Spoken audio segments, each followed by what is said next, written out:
This is the Lone Crater YouTube. We hope this video helps. You begin by verifying prerequisites. Ensure you have the rolling log blueprint and at least 2-3 contiguous soil tiers to anchor it. Once done, collect 8 wood, 4 twine, and 1 water bucket so you won't pause mid-build. Place your starter tower on flat ground with 1 empty tile reserved for rotation.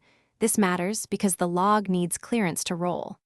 As you place parts, visualize the swing arc to avoid obstructing terrain, and position facing the main enemy path to maximize early damage.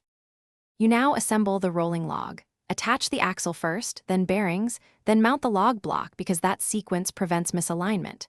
Make sure to rotate the assembly to a 45 degrees angle so the sweep will cross the densest enemy lane. This aiming increases hit consistency. Once components are secured, give the log a manual push to check clearance and balance. If it drags, loosen bearings slightly and realign. After a clean manual spin, you can connect power or automation to begin repeated rolls. You finish by powering and testing durability.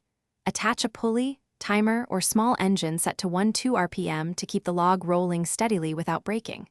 Make sure supports are reinforced and clear obstacles within 2 tiles so collisions don't jam the mechanism. If the log stalls or jams, reverse it briefly to free any pinch, then realign the axle and redite and bearings while maintaining slight play. This prevents binding. Finally, observe 2 waves to confirm consistent hits, and adjust angle or speed as needed. Thanks for watching. Consider subscribing if we helped you.